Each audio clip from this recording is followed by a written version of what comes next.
If you haven't met Cory Snyder, VP of Partnerships at Sendoso before, you might be surprised that he describes himself, kind of like a lot of partner pros, as a little bit of a weirdo.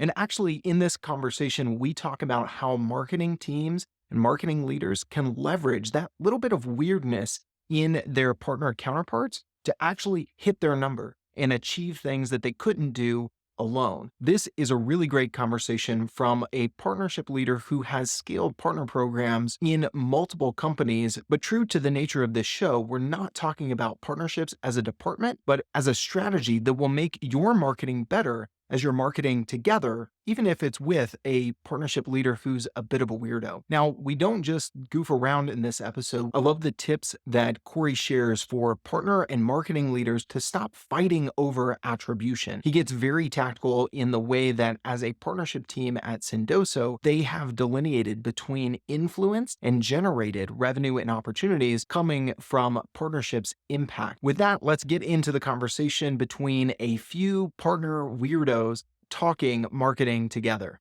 We're going to be talking about shifting the view of partnerships within your organization as co-marketing and partner marketing being kind of this cute thing that happens over here to being an extension of your marketing team. So as we go, we're going to talk about, some very tactical things from attribution to the way that you're measured between partnerships and marketing. But before we get into all of that, tell us a little bit about where you see this divide, these two different ways of looking at partner marketing. How would you define them and how are they different?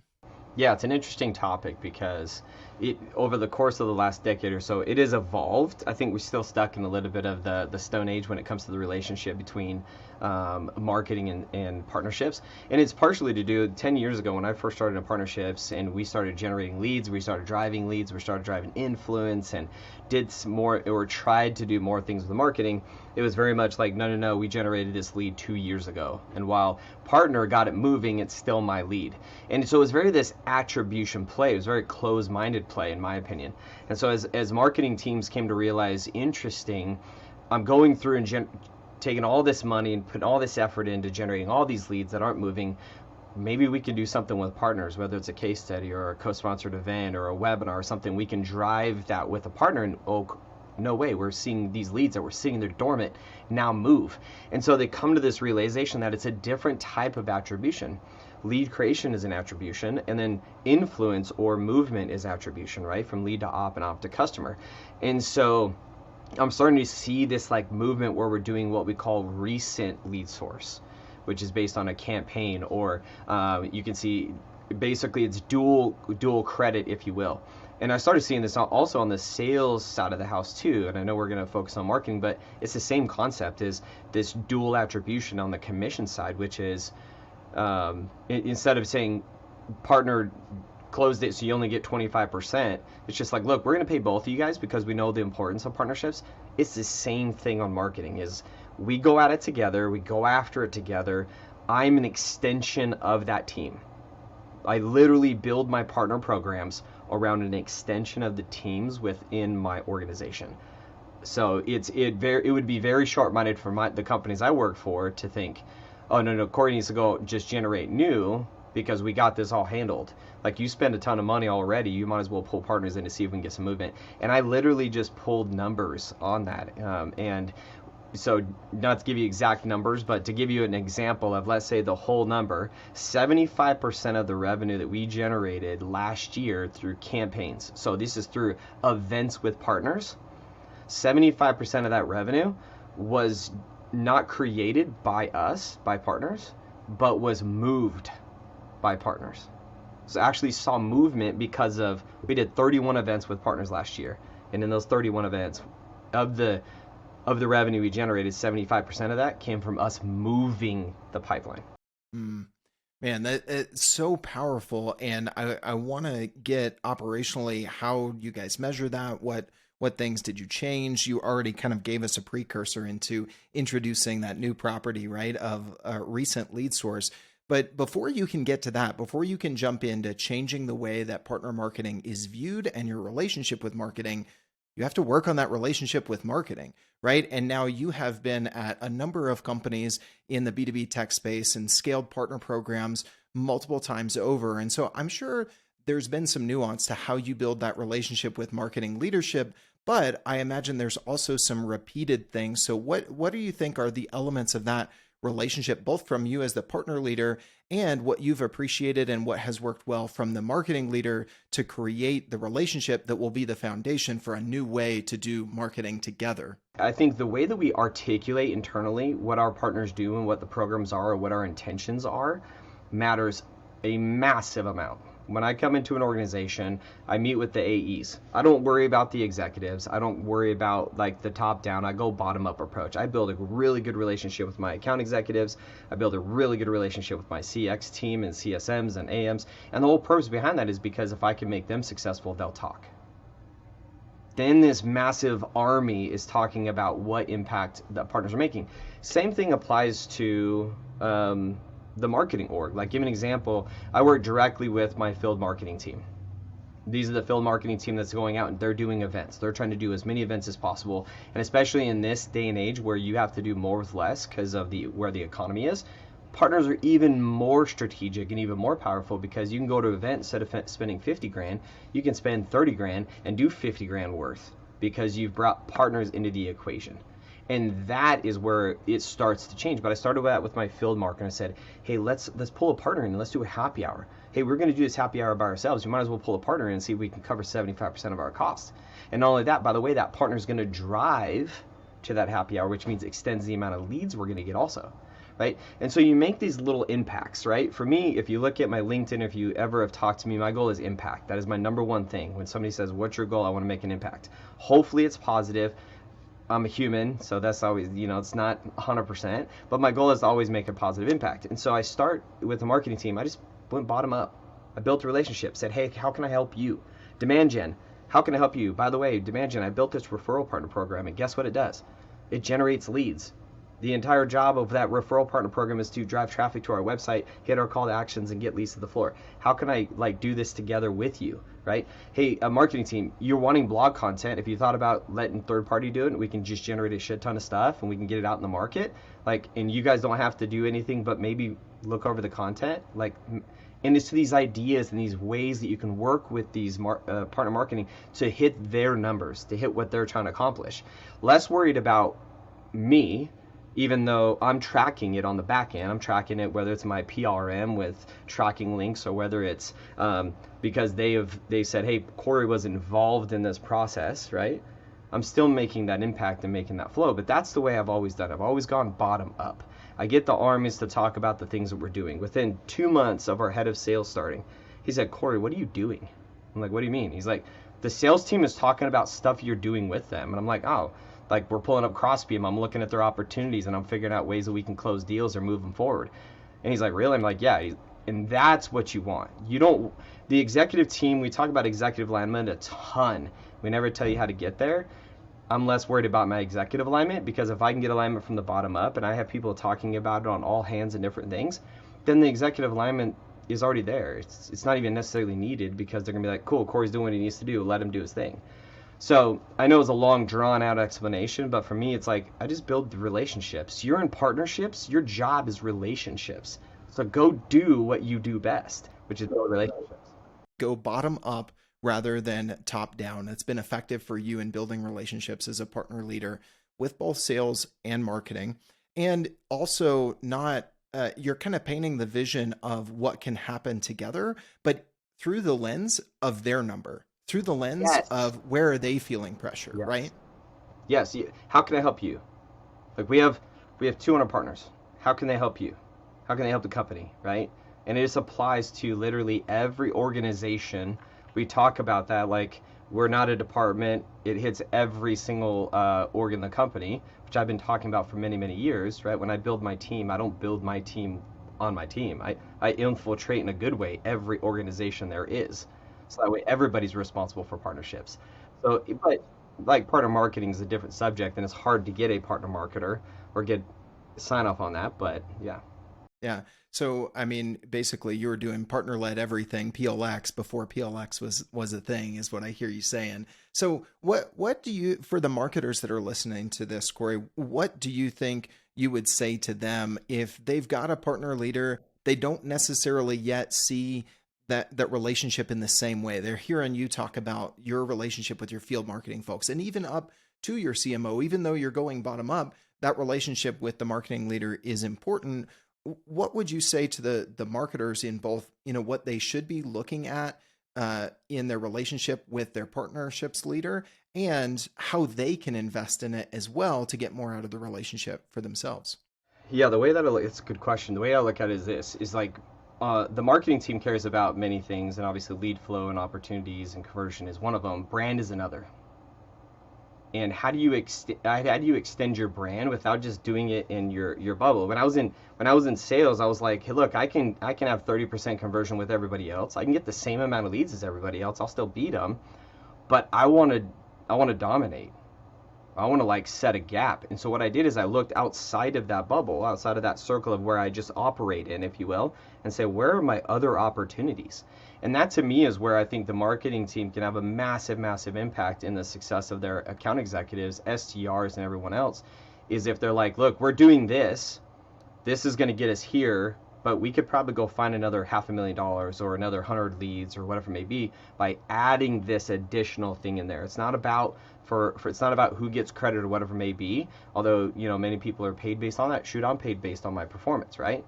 But at the end of the day, if you can pull the team together and look at it from a collaborative effort, in the sense of we have partners that have brands, those brands have our customers that we want.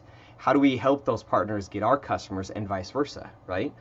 How do we work together to create this cool use case and case study? And how do we get those partners sharing that case study? We just did a case study, or launching a case study in the next week or so, and it's got one of our partners, and I'm like, hey, we pulled a partner in, and they're like, oh, I can't believe we forgot.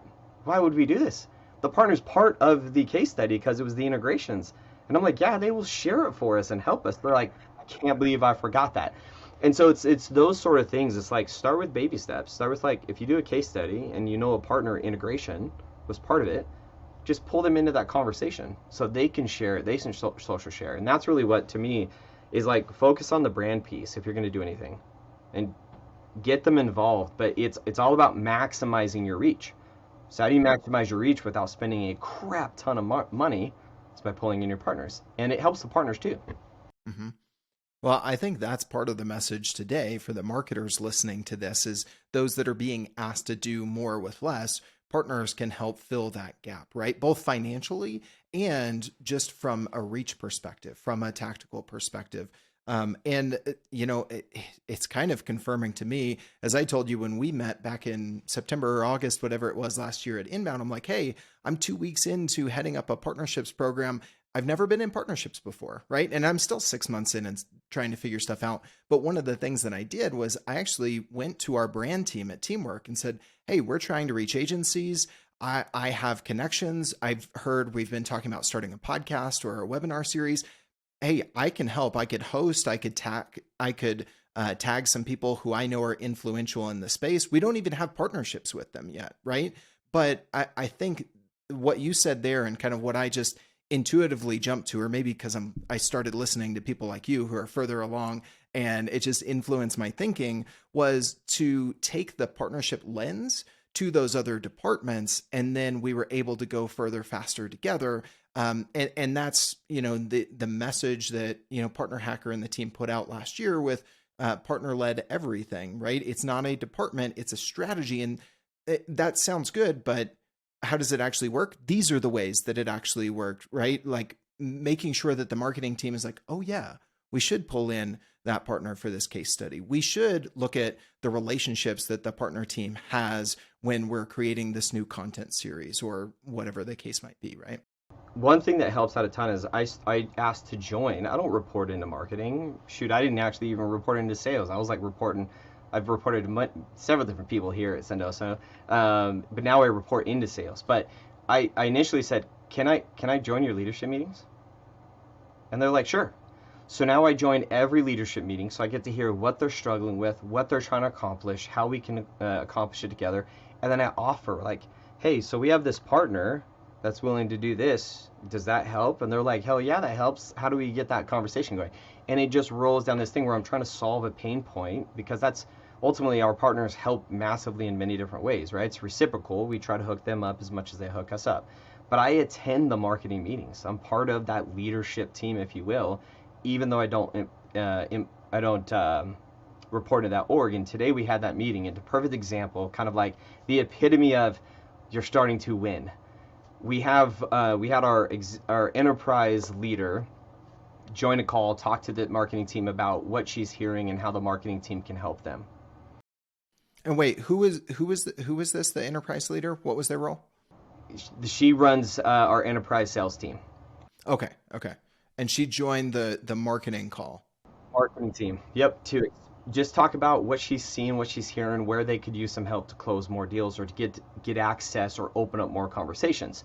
At the very end of this presentation, my CMO says, "This is awesome. Thank you so much. What is your strategy with leveraging partners?"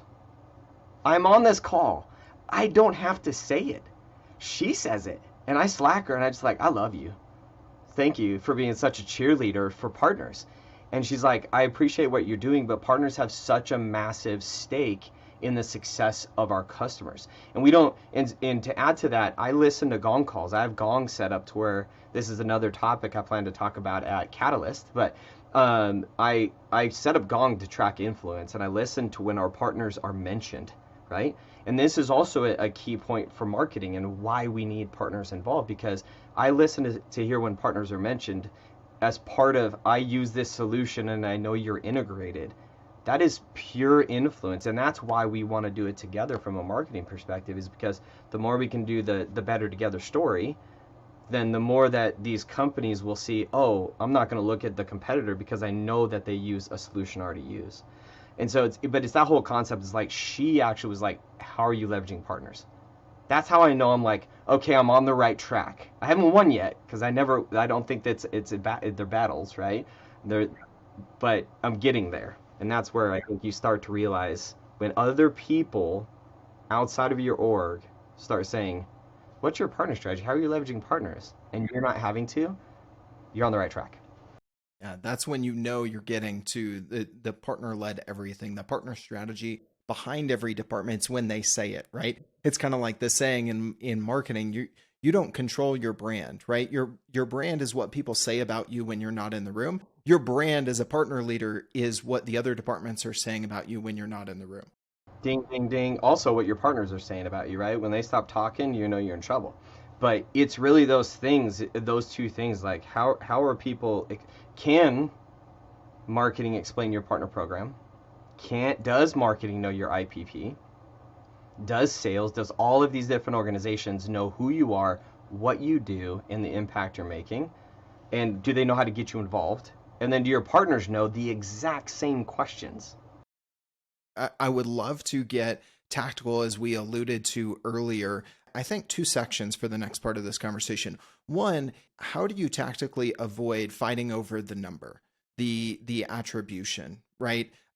What are some of the things that you can do there, not only in the relationship, but in partner operations, marketing operations that change that dynamic? How do we decide what numbers to track? Where's their overlap, and how do we operationalize that? And then it comes down to the operations of the actual flow of things. What's tracked? What are the KPIs? What are the leading indicators that we want to measure? Yeah, so I think the first thing is like, what I'm saying is not getting rid of lead source. Like that's an absolute benefit. You have to track what actually generated the lead.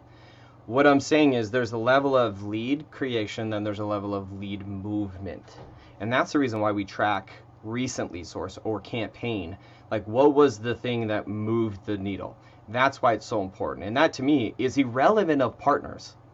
As a marketing org, seeing what's moving the needle and seeing what are the different things. Was it a third-party event? Was it this? Was it that? Right? You want to be able to see that. And so that's where we just kind of play into the equation, right? Is marketing orgs are already tracking recent lead source. And so we just attach ourselves in there as part of a partner event or something along those lines. And so we're part of that equation now from a tracking perspective.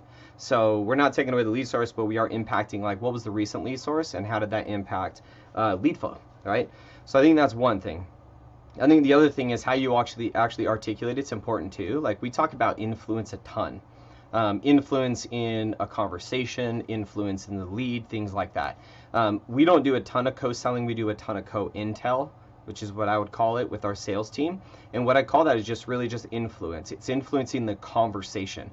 We get stuck in this methodology where salespeople think like, oh, partners help us sell deals. That's only if you set that up correctly and you have the partner profile to do so. I would say 75% of the work that I do is influence. It's creating leads or taking leads and getting them to move into a sales cycle. And so that's the difference. So to me, a massive tactical thing is how you articulate internally how and what you're doing and what are your intentions. And so for me, that's what I talk about is like, look, I need to know my lead to op and op to customer by event, by partner. So I know, like, I went and did this event with this agency and that didn't turn into any leads or didn't turn into ops, which means they didn't turn into customers, and I spent $2,000. I might question that moving forward. And so I'll say this, we track two main things, and then we break one of them into three subcategories. So we track generated and we track influenced. And within generated, we track, generated is tracking links, affiliate links. It is submitted, the partner actually submitted it or sent it to us. And then we track with like a deal reg form or something like that. Yep, deal reg, or they just shoot me an email, let's be honest. Yeah, and I'll manually do it. And then, so that's kind of like the affiliate tracking links submitted, whether it's through a PRM or directly to you via email or give you a call. And then the last one that we track is partner events. And the reason why is because I want to know the success of these different elements. I can't just look like, oh, it's generated, but great, where did it come from? Just like marketing wants to know, like, which ad did this convert from? Same thing for me. And so that way I can, again, go to the marketing team and I can say, hey, looking at this campaign, we did this event with this partner and this was the conversion rate. We should do that again. Hey, by the way, we did this event with the partner. The partner did not drive the attention. The event was good. We should find a different partner to partner with. And so that gives me that leverage to really, again, partner with my marketing team, with my partners. And so that's what we do within every org is we partner with them. And so that from a tracking perspective, that's how I tactically do it. Is I look at movement, I look at revenue based on whether it's influence or the three levels of submitted or generated. That's the metrics that we track specifically. Mm-hmm. And so that's a tactical way to not fight with marketing over partner sourced or marketing sourced leads and opportunities, right? Because they're still getting credit for that, but you're able to show, back to what you said earlier, your role as a partner leader is to show the impact. So if you can track that and say, well, hey, but this piece of the pie, I'm either having a direct impact or a partial impact, then you're able to show your efforts, but marketing isn't losing anything, right? Correct. Yeah. So if it's generated from you, it's a brand new lead. That's a different conversation. That's pretty simple, right? Oh, we generated it. But if it's already in the system, I just like to look at it like here's what we impacted, here's what we moved, here's what we influenced, and that's the way I articulate it. It's not taking away from anybody, including sales and the effort and sales that they do, but it's just here's what we impacted in the sense of here's what we touched, and I can tie that directly to movement. Like it was sitting there for 45 days. This event happened with a partner, and boom, it moved into a sales cycle. That is how you articulate it, because you're not. The problem is at times they feel like we're taking stuff away from them, like we're taking away the attribution, or sales would be like, why is the partner on this deal? They didn't help me close it. It's because that's not what we do necessarily, right? That's not what that tech partner does. That tech partner, though, by the way, that was a dead lead, and they attended a partner's event with us, and now it's not a dead lead, and you just closed them. That's the impact. I'm literally presenting this in like 2 weeks to my sales team, so they have a good understanding of like, how do I work with them and what's the impact and what are the different levels of my process of whether it's marketing to sales. Mm-hmm. Yeah. Awesome. So that makes sense, kind of splitting the impact into those two, right? Generated and influenced. I think a lot of partner teams, and as they're looking at KPIs and looking at their leading indicators, looking at dashboards with their marketing team, it's just generated. Who generated it? One or the other, right? And they don't have that level to track the influence with the recent lead source.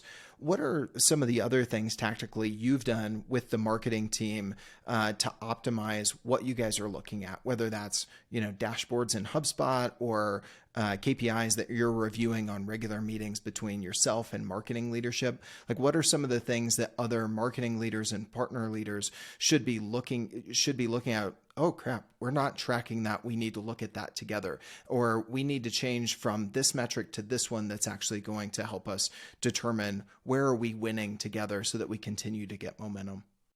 Yeah, and I would say I mean, even though Sendoso does a really good job with its partners as far as like tons of events, or at least, actively moving on events, we don't do the best job still at like tracking the way that we have it set up today. So there's some creative things we're going to change where we're going to track campaigns. But ultimately, I think it comes down to like one specific rule, which is I ask every single person on the marketing team, how can I help? Super simple. They may be like, I have no clue. And you're like, cool, let's dive into that. Let's dig into that. Like, we launched a brand new product called Express. And I sat down with Cody and I said, how can I help? Like, by the way, these partners are the perfect fit for this product. It's SMB. And we don't do anything at all with these partners. And now we have a matched ICP. How do we get these partners to help us accelerate with that? And he's on marketing, right? And so he's like, oh, that's genius. We should get them, like, can we get a message in the newsletter? I'm like, yeah, you write it. I'll ask them. And so we're able to get a little snippet in their newsletter about our relationship, our integration, and about the launch of Express. And it'll go out in the next week or two. Then hopefully we see a shoot up of numbers because we just got in front of that. It's that kind of stuff that unfortunately they're just like me. I think partnership people are forced to look outside the box. That's just part of the process. But when you're marketing your sales, it's not a bad thing. It's just that's the way they work. You just work in this, like, this is what I do. And so it's hard to kind of break those molds and get out of that thinking. We can help them with that. We can come to say, you have a goal of generating 2,000 leads based on your current spend and based on this. And I heard you in the meeting, like, you're only going to get to 1,000. Could we pull a partner in? Is there any strategic or tactical thing we can do with a partner? And that all drives into your tactical initiatives. I call them levers. What lever can we pull, or levers can we pull that are going to accelerate that? The biggest thing for me is that extension mentality. If you have a launch you're doing, if you have like when we do product launches on the marketing side, we're like, how can partners get involved? Well, let's do a webinar, educate them. If it impacts their integration and it makes it more exciting, great, let's get them the content they need to go share the love, right? But again, there are different elements and different pieces that marketing is working on, and I'm trying to get involved in each one of those. One, because if I can get the partners involved, they are super thankful, they're super appreciative, and they will talk like crazy within their organization. When somebody says, when a customer's like, hey, I'm thinking about sending, boom, Sendoso. And the reason why is because I built that relationship with them, not just from, hey, go generate me revenue, but we're going to do some cool marketing stuff together. And literally at the beginning of this year, I'm like, or it was at the end of last year, I started connecting. This is another tip. This will be my final tip. I started connecting my marketing teams with my marketing teams. I was like, well, why stop there? So I started connecting CEO of my partners to CEO and CMO to CMO. So I started connecting all of my partners and trying to connect my C-level folks with every partner C-level folks as well. So I can create that really, really tight relationship, because marketing, again, can be like, hey, we're going to launch this. And the CEO of Sixth Sense could be like, hey, how can we help? How can we support you in our partnership and relationship? There is zero benefit as far as like the Sixth Sense to necessarily pass this, because it has nothing to do with them, right? But it's a matter of that relationship. They want to be reciprocal. That is how you win. And so it's really just marketing. Think of all these different things you have that you have to knock out, and just say, hey, can we get a partner involved? We don't pay commissions to our partners on the integration side, because we create sticky customers. I help sell deals for them, and they help sell deals for me. So we don't need it, because we create sticky customers. So there's no cost necessarily associated with getting a partner involved outside of just more branding exposure. So that's the tip I would say, is just like get your people, take a look at your initiatives and pull your weird partner leader in, because I'm a weirdo and I love it. I think that's why I'm in partnerships, is because I lead with 100% relationship. That is my goal. That's why when we first talked, we're like, hey, we're two cool peeps. Like, we should just do work together. And that's the way it works. That we are our own partner. We are, like, I am a partner of Sendoso. I evangelize. I do everything a partner does for Sendoso. And I do the same thing for my marketing team, my sales team, my CX team, my product team, da da da da. Three things there as we round it out for the marketers. Go to your partner leaders because they might not shut down that creative idea, right? Go to your partner leaders because they are natural relationship builders. Oftentimes, that's why they're in that role. And oftentimes, I think in marketing, we don't think a ton about relationship building. That's for sales. Sales is the one doing the one-to-one. Our job is one-to-many, right? And while there's a lot of good things that marketing can do by helping sales and partnerships and everyone in the org scale a message and go one-to-many, if that's all you're doing, you're missing out on the levers, to go back to one of the themes of today. And I think the third thing in what you just said there was marketing is trying to create raving fans. And oftentimes the partner teams know who those raving fans are, or they know the people who are close to raving fans, that with just a little bit of an investment, either monetary or just in the relationship or in an investment of goodwill, they will become those raving fans. And so I think those are three ways that marketing teams can actually leverage the unique skill set and position of their partnership teams to go further faster. So Cory, this has been fantastic. Where can people find you if they want even more fire from your tips, whether it's one-to-one or following your content, man? Yeah, LinkedIn is the easiest way to connect with me. Should just be Cory Snyder, I think is what it is. But yeah, find me. I'm also happy to help. Like, if you guys got questions, feel free to hit me up. I hit up Logan with questions. Logan hits me up with questions every once in a while. I hit you up more than you. You're being kind here, man. I just want to reiterate that, yes, connect with Cory. More often than not, I've shot him a LinkedIn DM and said, "Hey, did I fill my question quota for this week already? Like, are you getting annoyed of investing in me as someone who's further back in the partnership journey than you?" And very graciously, very givingly, has offered up a ton of advice. So Cory, thank you so much. For everybody listening to this, I think this was a great example of how the marketers within your organization can leverage partnerships to do exactly what we've been talking about on this show. And that is going further faster when we're marketing together.